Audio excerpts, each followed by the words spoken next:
Hello and welcome to another edition of the Moving Iron Podcast. This podcast is proudly provided by Axon, helping dealers move more iron for almost 100 years. Find out more at axontire.com. Axon was started almost 100 years ago out of a passion for keeping agriculture moving. It's that same passion that drives them today. With a vision for a better experience for both farmer and dealer, they set out to create a better way to move more iron. When you partner with Axon, you get immediate access to a full range of products and solutions designed to meet the complex needs of today's grower. Axon carries all major brands and sizes of tires, wheels, and tracks.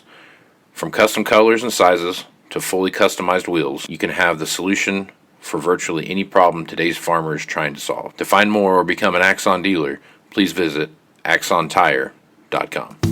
Moving iron in the 21st century.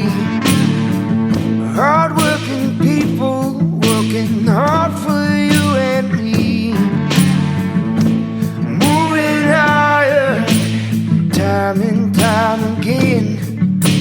Through the years you'll find us here. Moving iron. Hello and welcome to Moving Iron Podcast number 223. This edition of the Moving Iron Podcast is brought to you by Axon Tire, helping dealers move more iron for the past 100 years. For more information, go to axontire.com. Also, TractorZoom, delivering insights. If you're looking to see what's going on in the auction market, TractorZoom has a product called Iron Comps, and it's a great place to track what's going on in the auction markets and see trend lines develop because they get information from about 500 different independent auction houses. And nothing scrubbed, so everything that you get there is fresh from the auction market. So if you're checking out Iron Comps and you want to move forward with that, use Moving Iron at checkout and you get yourself a sweet discount. Today, my guest is Ray Bohacz, and Ray is the hot rod farmer. You probably see him on about all over the place because Ray's a busy man. Ray's got a show on XM Radio 147 Rural Radio called Farm Machinery Digest Radio. He also has a podcast called idlechatterpodcast, and you hear him on the Moving Iron Podcast with these bushels and cents. So, Ray, welcome to the show, man. Hey, well, thank you. Thank you so much, Casey, for having me on. It's an honor, and I greatly appreciate the opportunity to connect with your audience today. Yeah, Ray's been on the podcast once before, and Ray and I've had a working relationship here for the past couple of years or so, and we kind of hit each other up from time to time about what's going on, and I thought Ray would be a good person to have come on and talk about what is happening in the marketplace right now with Right to Repair. So before we get to that part, Ray, why don't you give just a brief background of who you are and kind of what your history is in the automotive business and the agriculture business and all these different things and kind of why I have you on the podcast and I'll talk about Right to Repair. Okay, certainly. I thank you for that.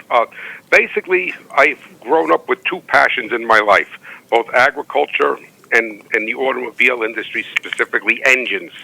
And we have a farm in New Jersey with sweet corn growers, so that's where I got the dirt under my fingernails. But I also got the grease under my fingernails because I love cars and love machinery of all types. And my dream was to become... the dream of a young boy has no boundaries. So my dream was to become a mechanical engineer in Detroit, working for an auto company, and also be a farmer and run our family farm. Like I say, a young boy doesn't recognize the fact that that's 650 miles apart, and there's no way that could physically happen. Right. But we don't let details ruin dreams. But anyway, what I did is I pursued a degree in engineering.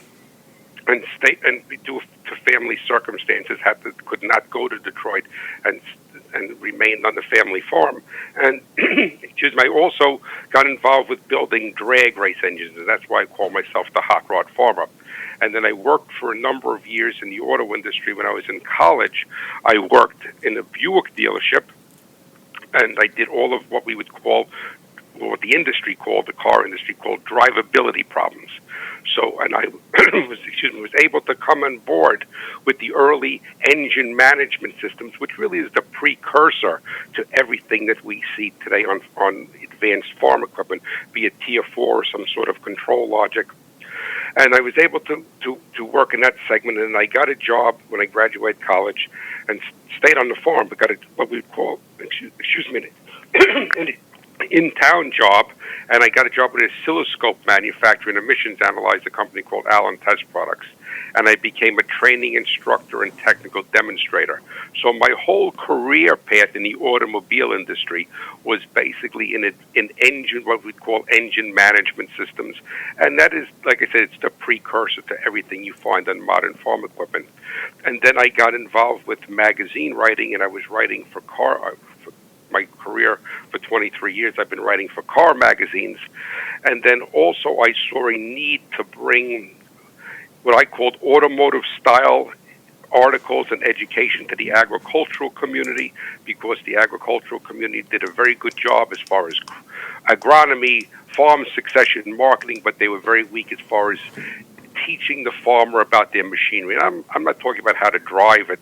I'm talking about the mechanics of how it works. So I got involved with Successful Farming Magazine. I was writing for them for a number of years and was on their TV show, but they frustrated me because they really didn't see the value in educating the farmer more than just giving him enough to get in trouble. So that was the impetus for me to start my Farm Machinery Digest website, which is basically all educational, and my Idle Chatter podcast. And then just this past January, I was recognized by SiriusXM Rural Radio to bring my show onto their network. And through the podcast world, that's how I met you, as you said before. But interesting enough, like this industry, we've talked, we've been on each other's show, but we never met each other. Yeah, so exactly right.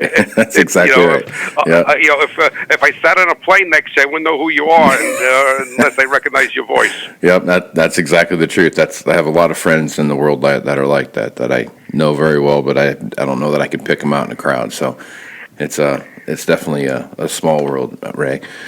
All right, man. Well, let's jump into this. This is a hot button issue across the industry as a whole. And as you step back and take a look at what's going on, okay. And go ahead. I'm going to forewarn your audience is that I have, and I say it humbly, I think I have a unique perspective on this, simply because I come from the auto industry, and all of this right to repair, the engine management systems, the control logics, and obviously on a piece of farm equipment you have other things other than engine management.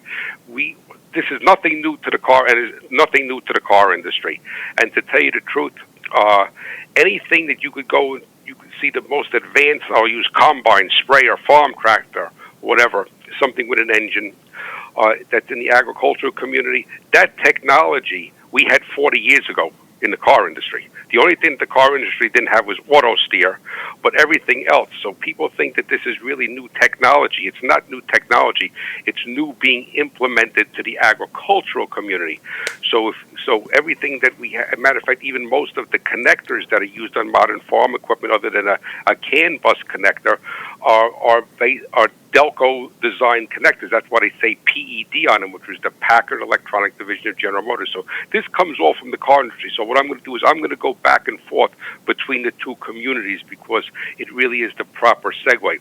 And so I want to establish to the audience right now is that, number one, I am 110% for the right to repair, but I will put a caveat on that as we progress.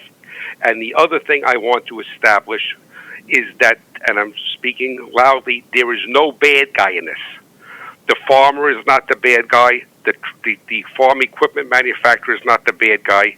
The dealer is not the bad guy. There's no bad guy here. And in today's world, the news media tries to divide us.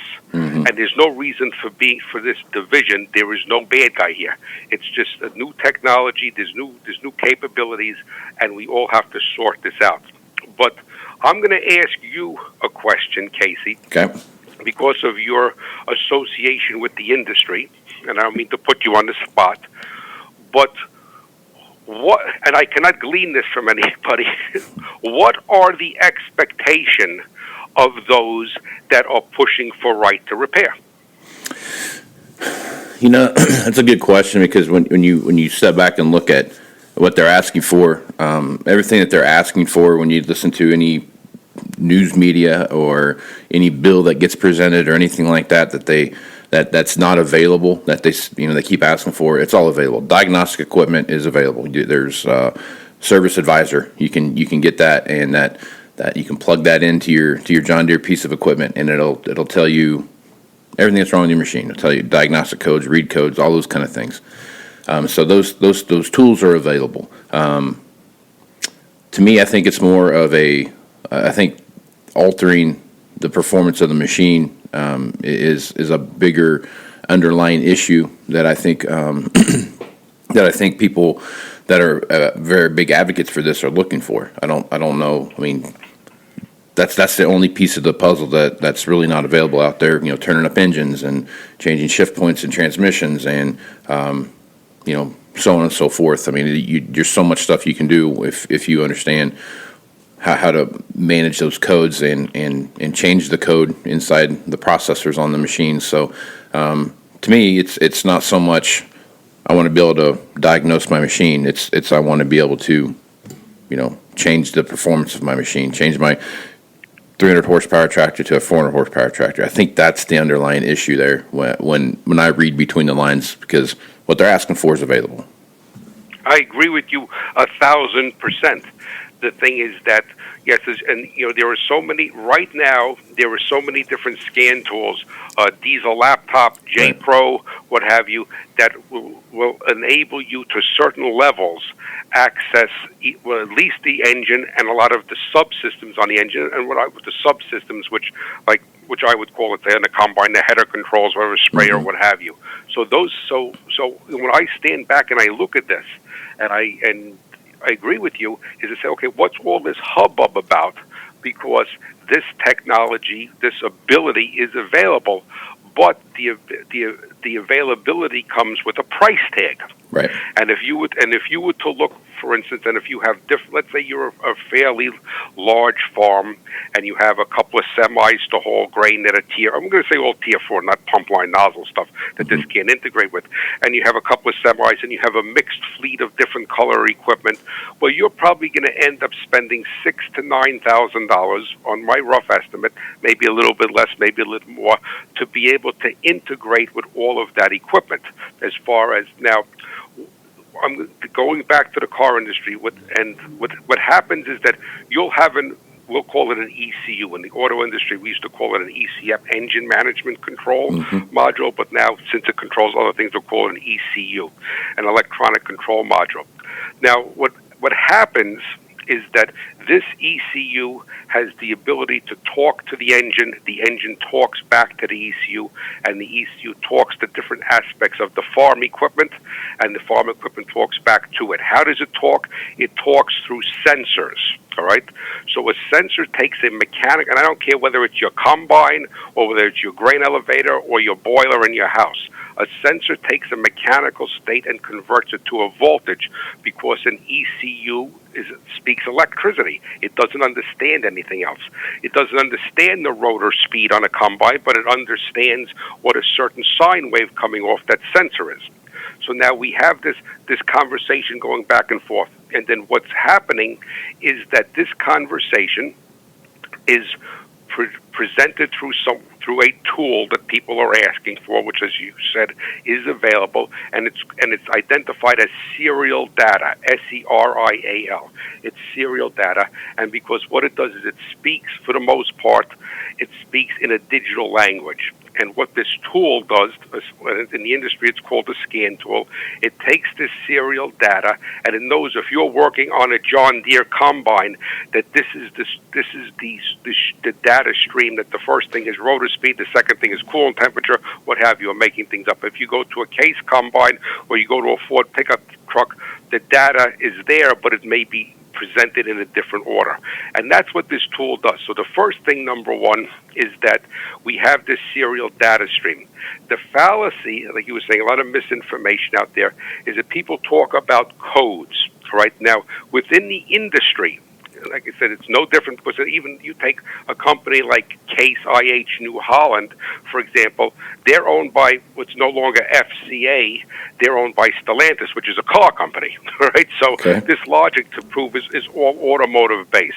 And the thing is that, so now we have this serial data stream, and it's going to talk. It's going to talk to this scanner. Well, without understanding the language, we do not know what it means. Just like I could sit in an airplane and listen to somebody speaking Portuguese. I could hear them. I don't know what it means. So the thing is that with all of these tools, that there has to be an educational learning curve. I could go buy a CNC milling machine if I have enough money in my checkbook, and I could buy it and I could have it shipped here to my farm. I would not know how to turn it on. I would not know how to use it. So that is one thing that comes into play. The other fallacy is that and respectfully, you would use the word codes. Now, within the industry, the term code, you could say you write code for a microprocessor, which is actually the program. All right, so in the industry, when we say it has a code, all right, it's a misnomer to call the calibration a code. The calibration is just like you could buy a CD or a cassette tape and there's music on it. So you buy one CD and it has John Denver. You buy another CD, it has something else. The dynamics so that is the calibration. So it's not codes, it's calibration. So now the misnomer is that people think that they're going to have a problem with their piece of equipment, whatever it may be. And they have a problem, and it has some sort of what we would call in the industry a telltale, whether it's a service engine soon light or some sort of warning light, and the light lights up and say, okay, this is not working properly, and it puts the machine in some sort of possibly a default strategy. Now, a default strategy is deliberately programmed into the calibration. And probably the best example of a default strategy is if a Tier 4 engine that uses SCR runs out of DEF. The DEF, the diesel exhaust fluid, is sprayed after the engine doesn't care about the diesel exhaust fluid. It has nothing to do with the combustion event. It's way downstream after the combustion event. But the strategy of the piece of equipment, the engine going into limpo mode, is part of the calibration to force you to want to fix this. Because if they didn't force you to fix it and give you poor performance, nobody would fix it. So the thing is that this calibration is there. So now the people get confused. And when I listen to the news like you did, or read blogs or what have you, and they always find somebody who's going to say, well, if I could read the trouble codes, I could fix it. Well, on a piece of diagnostic equipment or a piece of equipment that has advanced technology, advanced control strategies on it, the trouble codes 95% of the time, 99% of the time are a circuit code. They're not telling you that the wire behind the cab of the combine, the blue wire 3 feet away from the seat, a mouse ate it and it's touching the ground, and that's why your header doesn't want to go up. You know what I'm saying? And there's this, and I keep seeing this repeated dialogue. Well, if I had the codes, you could fix it. Well, the codes without understanding the circuitry, the codes without a service manual or shop manual, and the codes without some sort of ability to read something, all right, to understand this data and maybe use an oscilloscope and use a voltmeter properly, all right, or use a frequency meter, is going to be meaningless. It's just like me buying the CNC milling machine. I do not know how to use it. So the fact of the matter is that if we go into something, I think that there's a false narrative being promoted by who, I have no idea, saying that you're going to get this machine, this scanner, this tool, you're going to have access to this. No one talks about the cost to the farmer for the access for this equipment. They just say they want to have access to it. Well, I would like to have a Rogator sprayer, but then I'm not going to get it for free. You know what I'm saying? Right. So the thing is that, so we have this, so let's say arguably we have this access. Now, to back up a little bit to your point, that people want to modify the engine. They want to turn up the horsepower. They want to do whatever they want to do. Look, I'm a hot rod farmer. I made my living doing that. So you don't have to convince me. Right. I mean, it's like the country song says, there can't be a girl too pretty or a car too fast or an engine too powerful. Right. But the fact of the matter is that, and like I said, we'll go to the pickup truck industry, which is the auto industry. You could buy different calibrations for a diesel-powered pickup truck. All right, and you could buy this SCT tuner or Hypertech. There's a whole handful of different companies that have these tuners for vehicles, on-road vehicles that go and you could turn up and you could turn up the power. And almost every kid that has a diesel pickup truck has done that to some extent. All right, and the thing is that, and that's all well and good, but the fact of the matter is that when, as an engineer who came from the auto industry, is that when something comes to market, be a combine or be it a pickup truck or be a car, is that they only bring the power level to a certain point because they want to have a safety zone. Just like a half-ton pickup truck carry more than 1,000 pounds, but they want to have a safety zone. And what happens is that when you go and you turn up these calibrations on anything, is that depending upon the level you turn it up, you're minimizing that safety zone or actually going past that safety zone. So the thing that becomes very ugly here, and I said there is no bad guy, is that if you, and there are products right now on the market that you could take your combine or your farm tractor and independently of having any right to repair, that you could put another controller in line to it that's going to trick everything and increase the power. But keep in mind is that, like I said, I'm a drag racer. I'm the hot rod farmer, so there's no. I mean, that's. But keep in mind that whenever you increase the power in something, that you are basically reducing or eliminating the safety net that the manufacturer put into that engine or that drive line or that turbocharger, so that it gives you an acceptable level of life. And anybody who is a tractor puller or a racer of some sort knows that when you start to make power, you start to break parts. But to your point, I don't understand where this dialogue came from, because in the auto industry 25 years ago, we had the right to repair legislation. And succinctly what happened is that engine management systems on road vehicles, on cars and pickup trucks, came out for the most part for the 1981 model year. And that was called OBD1, which stood for Onboard Diagnostics First Generation. And the company that developed all of this to the highest level, which is the model that the agricultural industry uses today in the car industry, was General Motors, because they had the ability, they were the first ones, and they, I'll say, invented or brought to market this ability to read a serial data stream. Back in the early 1980s, if you had a Ford or if you had a Chrysler product or you had a BMW, there was no data stream for you to read. You could not eavesdrop on that conversation that the computer was having with the engine and back and forth. And then what had happened was that scan tools were available. There was no legislation that you couldn't buy it. But then again, you were buying a tool and you said, I don't understand this. What am I looking at?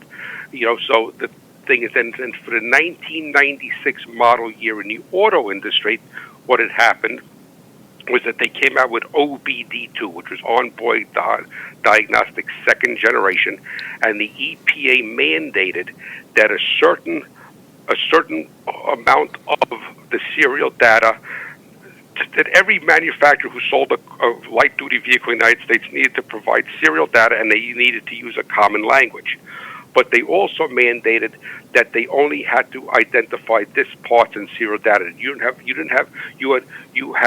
were in a hotel and you had access to all the rooms except the executive suite up on the top, and that was specific to the manufacturer.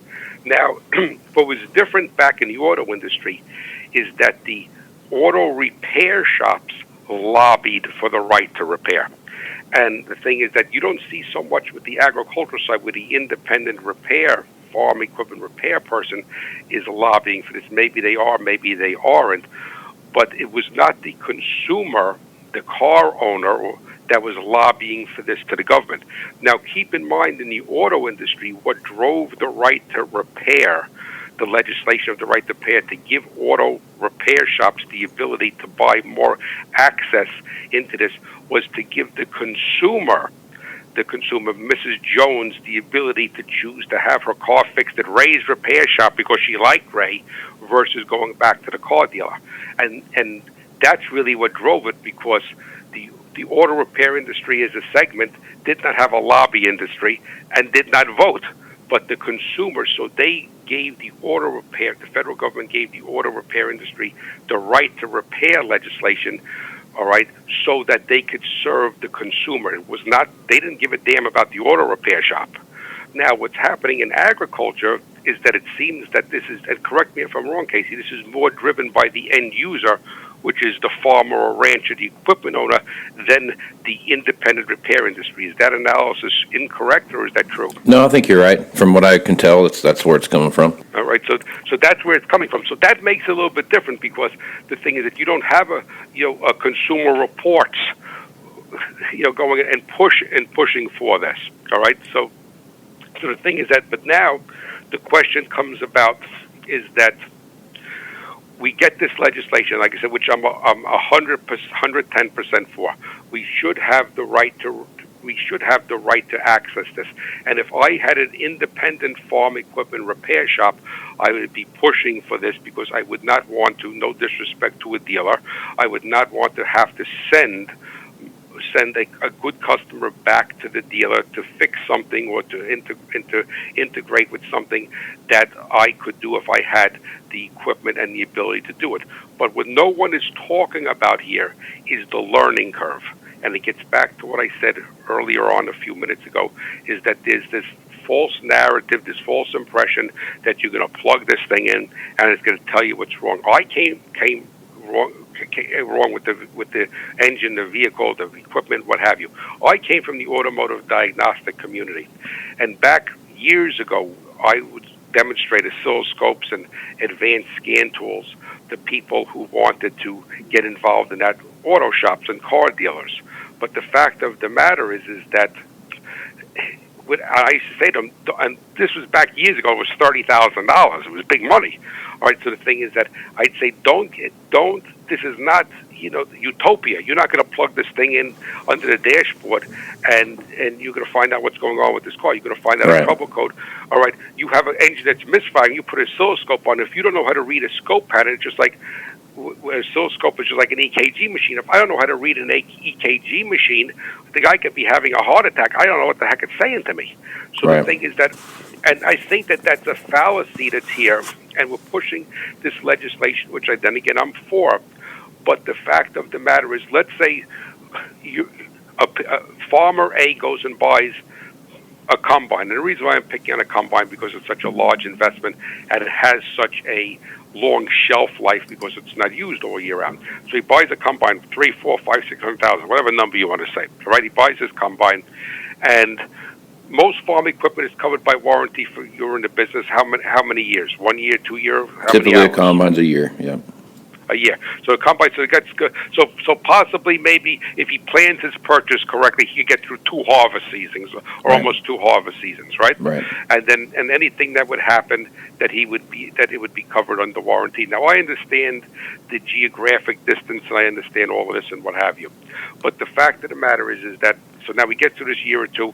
So now he's out of warranty. If he doesn't buy an extended warranty, he's out of warranty, and now he has this combine year 2, year 3, year 4, year 5, year 6, right? It's very conceivable that he has no problem with this combine, or no problem that would require him to interface into this serial data stream. So if he doesn't have any problem with this combine, all right, for 3 years, 4 years, 5 years, what is this? What are people thinking that on year 3, when the warranty is up, they're going to spend $6,000 or $7,000 for a scan tool that they don't know how to use, or $2,000 for a scan tool they don't know how to use, in anticipation that on year 7 they may have a code in the combine header? Yeah, that's a point that I want to reinforce there a little bit. Is our technicians that go out and work on this stuff, they plug their laptop in, and it brings up, or they go out and look at the code that's on the screen or whatever it is that's out there, and they still have to spend time understanding the system that they're looking at and tracking down whatever that problem is. All it says is that here's a code, and it says that XYZ has failed. That circuit, that's what I'm saying. It's a circuit code. They still have to go figure out what's making that happen. It's not like it just goes and automatically says, like you said, the blue wire 3 feet from the CAD that the mouse chewed up, that's what your problem is. It doesn't say that. That's what your problem is. It's got a big neon light pointing to it. If I could say every cuss word that was coming out of the shop, and they spent 4 or 5 or 6 hours trying to figure out, chasing down an electrical issue on a combine because of what the code said, it points them in the right direction. But it's not that simple. And you've got No, it's not. you got these technicians that have spent, a new system comes out, we'll spend 15 to 25 hours worth of just specific training on one little thing, one tiny little thing, not the broad machine, but just this one little spectrum of that machine, so they can understand what it means to go out and fix it. Exactly, and that's what I saw 25 years ago in the car business. Now, if you look at an engine or look at a combine, we keep going back and forth the combine, or well, we'll bounce back and forth between a combine and a pickup truck. All right, the thing basically is that if that particular application in that circuit uses a Hall effect switch, which is a 3-wire switch. But people call it a sensor, but it's actually called a switch because it's on and off, and it produces a square wave. And I know for a fact that that some John Deere combines, only because I had a listener interface with me, all right, use that as a turbocharger over speed sensor. Right? Some of them use a sine wave, which is a 2-wire sensor, but this particular, I don't remember what model it was a couple of years ago.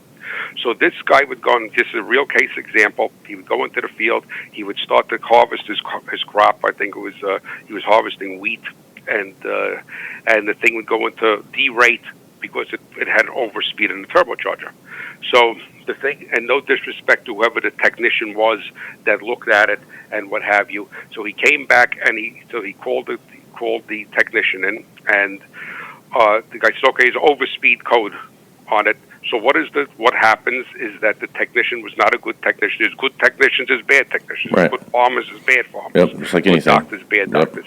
The thing basically is that he goes and puts a sensor in it. All right, this is out of warranty. Puts a sensor in it. All right, he uses his laptop, which basically is just being used as a scanner, has a certain special software with a cable that interfaces, and then he erases the code. The guy goes back out to the field, and the same thing happens. I don't know whether it took him an hour or two. I don't know what. Same thing happened. To make a long story short, what basically happened is that you needed to be able to use an oscilloscope to read that sensor output. The sensor output was clean.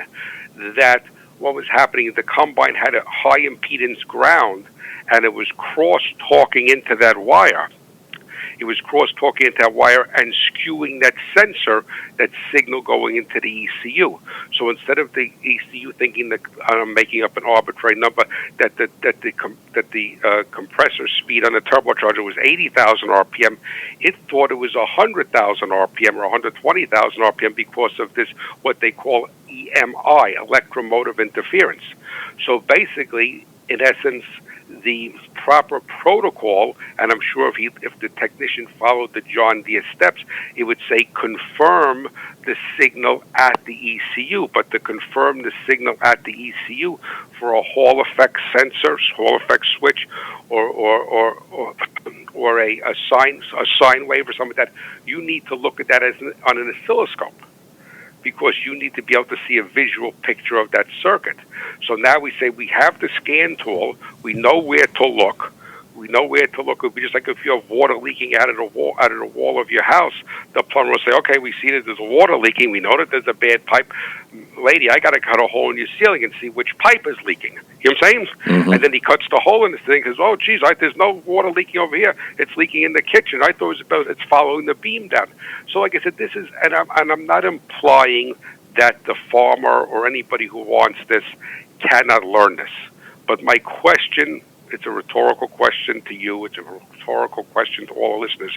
Are you willing to make the financial and time investment to learn this, because in the anticipation that 5 years from now, 3 years from now, 2 years from now, that you may have a potential problem?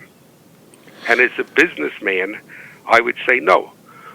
We had a Electrolux vacuum cleaner. I love to fix stuff. Mm-hmm. You needed a special tool to take the vacuum cleaner apart to access what they call the power head. I'm not going to spend time buying a $100 tool that I'm going to use one time, never maybe use it again. I said to my wife, bring it to the guy in town, let him fix it for $75. I don't want to get involved with it. So, I mean, was Electrolux a bad guy? No. Was the vacuum cleaner guy a bad guy? No. Was my wife a bad guy? No. So the thing is that you really have to identify, and within the agricultural community, do we go to school to become an agronomist to do everything at our farms? No. Most likely, no. There are some people that are agronomists and come back to the farm. But should we have a knowledge of agronomy so that we could be a successful farmer? Yes. Yep. All right. But we often sublet things out in this industry, and every industry does that because it does not. You can't have enough knowledge or enough equipment or enough. It very quickly converts over from being a business model to becoming a hobby. Yeah, exactly. And hobbies, you never make money on hobby. Not very often. No. So the thing basically is that. So when I look at this, the car industry is full of that. Every industry is full of that. We have advanced equipment today. We have advanced control strategies. But if you think, years ago, last presidential election cycle, is that the Bloomberg from New York wanted to run for president. I don't know if you heard about this in other parts of the country. Mm-hmm. And he made a speech, and they asked him something about agriculture. I don't know who asked him. And he said, it's very, very simple. All you do is you throw some seed in the ground. I don't know if you remember that. I remember that. I remember that. You throw some seed in the ground, and then you go back and you go on vacation or whatever, and you come back a couple of months later, and you harvest it, and you sell the seed, and you make a lot of money. Yeah. All right? Yeah. Well, the thing basically, I mean, if it was that simple, we would all be doing it, right? We'd all be making a lot of money. So the thing is that it's not that simple. I'm just afraid that, because I've seen it in the car industry, people spent and it was if you're an independent farm repair shop, I'm going to repeat it, that I would definitely embrace this. But if you feel that this is not your forte, or you don't want to have you don't want to make the financial investment. Anybody who has money in a checkbook can make a financial investment. If you have enough money, you can go buy a Gulfstream jet. Doesn't mean you know how to fly it. You know what I'm saying? Exactly. So the thing basically is that, the thing is, but the learning curve, and I have to honestly say, is that it is foundational. And doing my podcast, having my website, doing the radio show, doing work for years at Successful Farming on their TV show, is that, and it's no disrespect to anyone, but I would say that the majority of people in the auto repair industry and people in the agricultural or farmers and hot rods, they honestly don't even know how to properly use a voltmeter. And I'm not saying that with any disrespect. Do they have the ability to learn how to use a voltmeter? Yes. Do I have the ability to learn how to fly a Gulfstream jet? Yes. Am I willing to make a commitment to buying a Gulfstream jet, learning how to fly it, insuring and fueling it because I want to fly the Commodity Classic? That makes no sense. Right. Unless I want to be a pilot. Exactly. Yeah. Yep. So the thing basically is that the right to repair is wonderful. And the other thing is that even with the right to repair, and you could bear witness to this, and that's why I reference back to the auto industry, you're never going to gain full access to that piece of equipment because there's going to be proprietary things that you cannot access because the company itself, the equipment manufacturer, in today's litigious society, doesn't want to have the liability. Exactly. When you do something, and then you're going to go and you're going to sue Case IH or Fendt or John Deere because the thing blew up and took your arm off or caught fire or what have you. Mm-hmm. And coming back to the auto industry, is that you could be electrical engineer, you could have all the accolades in the world, $100,000 worth of diagnostic equipment. If your car your pickup truck, whatever car, is determined to need a reflash for the airbag, you're not going to be able to do that. They don't give you access to that. You know what I'm saying? Mm-hmm. Because that's a safety issue. And in today's society, a guy puts a calibration in his tractor. He puts it to raise the horsepower. He blows that thing up. He throws a rod through the block. All right? He throws a rod through the block. Who is he blaming? He's blaming the manufacturer. He's blaming who? Yeah. He's blaming the manufacturer. I got this thing, and he's over at the cafe. Because the car industry is the same thing. I mean, and the thing is that you see, but what happened also is that In the auto industry, because people were modifying cars and putting calibrations in them, which is the proper people with these, they call it, put codes in it. It's not codes, you're changing the calibration. Is that in the car industry for the past 25 years, they put what they call a fingerprint inside the ECU. So if you go there and so if you have your diesel pickup truck, and you go, so man, I'm going to turn the booster. I'm going to buy they call it a tuner from Super Chips or some other company. Right. I'm going to put it here, and I got 100 more horsepower. Well, that, unbeknownst to them, that puts a fingerprint in the ECU. And the fingerprint in the ECU is that if you blow that engine up, blow that transmission, you bring it back under extended warranty, they read that. And they say, buddy, you wasn't here, you reflashed this. Even though you reflashed it back to the stock calibration, it puts that fingerprint in the ECU. And I personally don't know this for a fact, but I think that the agricultural community does not have a fingerprint in there yet. But that's software. Yep. That it will, yep. And that software code. They don't need your machine in their shop to put a fingerprint in. Especially with telematics today, they could put a fingerprint in that. Yeah. So you're gonna do this, and probably at this particular point there is no fingerprint in it because people don't have access to it. So what it boils down to is that, I'll make it very simplistic, that. Do I agree with you? And I'm repeating it because I don't want people to get a soundbite and say I disagree with it. I'm 110% behind giving you the opportunity for the right to repair, that door is not closed on you. There is no bad guy here. The dealership, and a lot of people don't realize, and you could bear witness to this from your dealership experience, is that whether it's a car dealer, equipment dealer, if you have that franchise, the manufacturer comes to you and says that you have to have essential tools for this piece of equipment, all right? And, so the dealer has to, so let's say whatever, a new combine comes out, a new sprayer comes out, and there's special tools for it. And the same thing is with the car industry. You need to buy these essential tools because the manufacturer says, hey, I go over there and I buy this, $400,000 combine, and this is a special tool. You need to do X, Y, Z on it, that you have to have that essential tool. So the dealership, the dealerships make a huge investment in essential tools and sending their employees to be educated and trained on this. Mm-hmm. Now, the thing is that these essential tools, for the most part, are extremely expensive. Yeah, they're real expensive. Because they need to be designed and manufactured at very low volume. It's not an oil filter wrench. Right. So the dealership, so the dealer principal looks at it and says, oh, man, whatever, I'm a Gleaner dealer. The new S9 combine came out. I got to buy $10,000 for essential tools if I want to sell this. You know what I'm saying? Right. And the thing basically is that, and there's an investment there, but anybody with money could write the check. It's what do you do with that tool and have the knowledge, and then the other things afterwards. So, if I were to, put some closure to this, I agree 100%. Let's bring it to market. Let people have access. If I was an independent farm repair facility, then I would explore getting involved in this aspect of the business. All right. The thing, nobody is a bad guy. Nobody's a bad guy. But just watch what you wish for, because there is a price tag as far as the equipment is concerned and the learning curve. And without the learning curve and without the ancillary equipment to support this, it's like having 4 flat tires and you got 1 new tire on the car. All right, you still got 3 flat tires and you're going nowhere. And I'm just afraid that people are going to jump on board with this. They're going to spend a lot of money in anticipation of having a problem that they may never have. Right. And I would agree with you, Ray. Everybody will tell you, whether it's Deere, CNH, or whoever, that they're full support of people having the right to repair what they've bought, right? And to your point, there's that proprietary information that they want to keep, the safety side of it. You could easily turn a tractor up to make it go 50 miles an hour if you wanted to. That's not a far-fetched thing.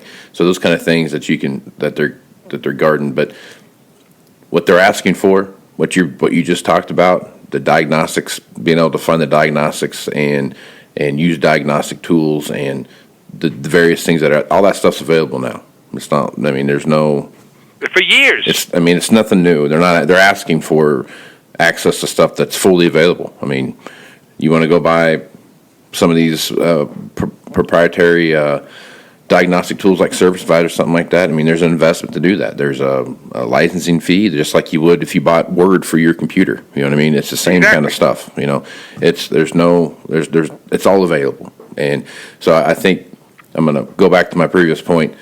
It's not so much that they want to have access to diagnostic tools because they exist. They want access to delete def, turn up those kind of that's what I'm reading between the lines. That's what I'm seeing, because it's just not true what they're saying is not available. No, I agree. I agree with you 100%. So I shake my head, and then if people want to go and they say, well, I want to, and I'm going to use the pickup truck because the guy who did this on his pickup truck is going to want to do this on his combine. Oh yeah. The thing basically is that the fact of the matter is that people want to bypass a lot of these emission equipment. You know what I'm saying? Mm-hmm. And the thing is that whereas 1996 was the witching year in the car industry because of OBD2, is that 2007, 2010, 2012, 2013, as the emission control standards were now applied to off-road vehicles to different levels, is that became the target where people say, well, I want to go, I did a DEF delete on my pickup truck, and the fact of the matter is that I like it better. I want to do a DEF delete on my combine, so I want to buy this thing. But, you're coming from the engineering community, from the automotive engineering community, is that this stuff, and I'm not going to say nothing breaks and nothing goes wrong. I'm not going to say that because that would be foolish. All right, but the fact this stuff is tested, whether it's John Deere, whether it's Ford, whether it's Case IH, this stuff is tested ad nauseum.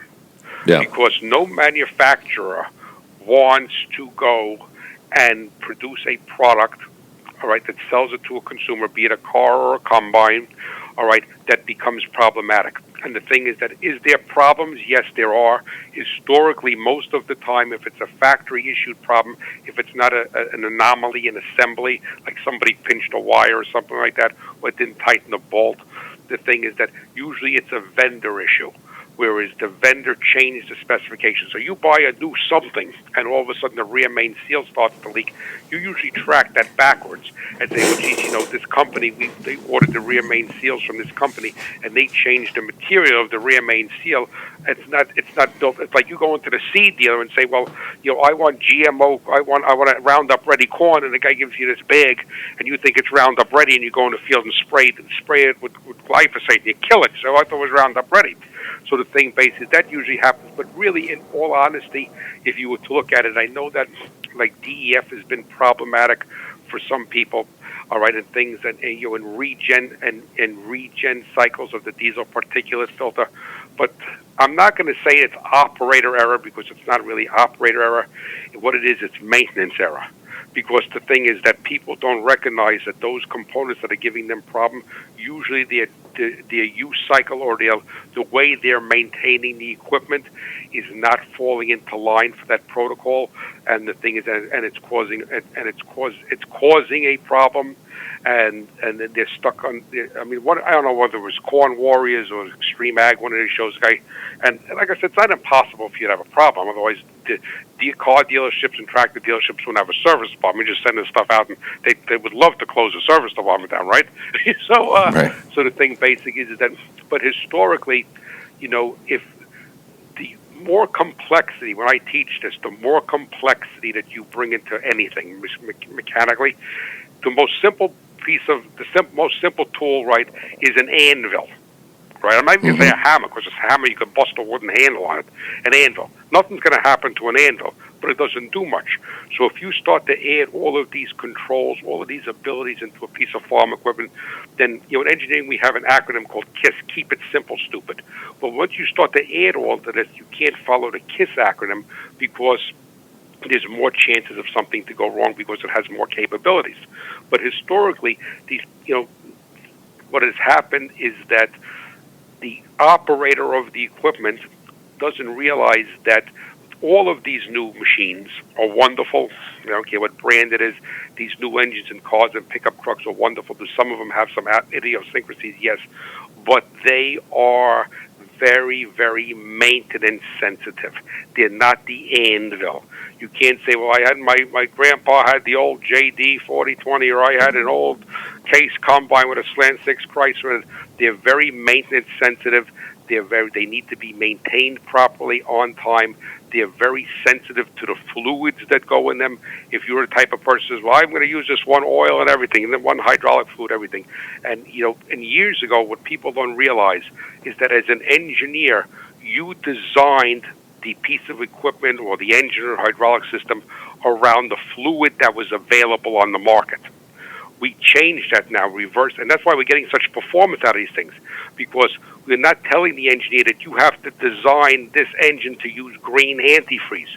They're designing the engine the way they want it for the most performance, and they're saying to the chemical industry, we need an coolant, an antifreeze that's going to work with these materials inside my engine. And that's why when you look, there's 5 or 6 of different antifreeze.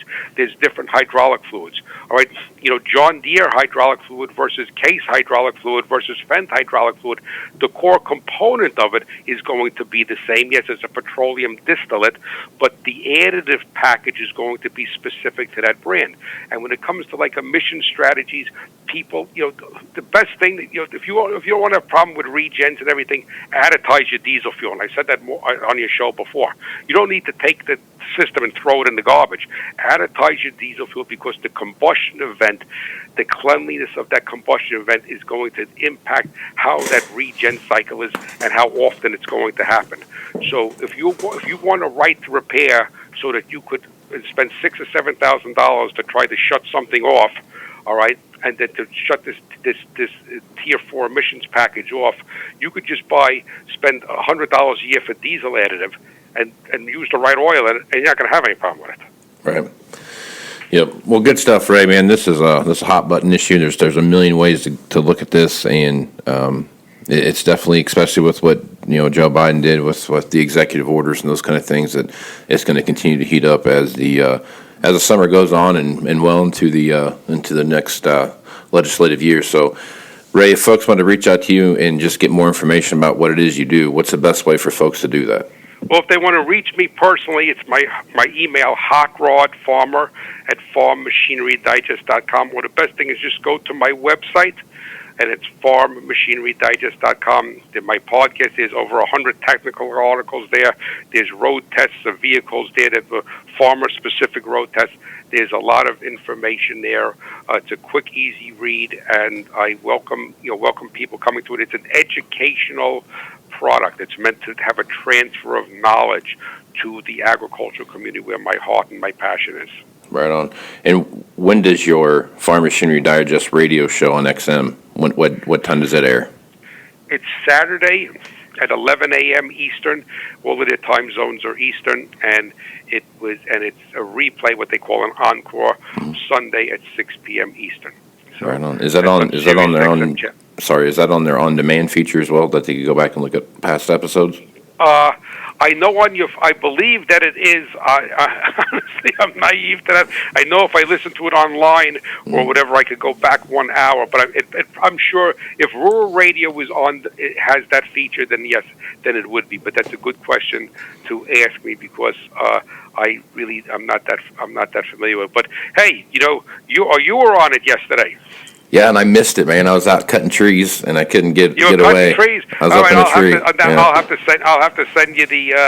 I spoke about your Moving Iron podcast. Not that I was going to be on it, but your Moving Iron podcast. So I think you do a great service for the industry, and it's a great resource. And I would love for my audience to be able to connect with you there, because it's you need all different tools in your toolbox, and I'm the engine guy, I'm the theory guy, the mechanical guy, but you're the business guy. You know what I'm saying? Yeah, I appreciate that.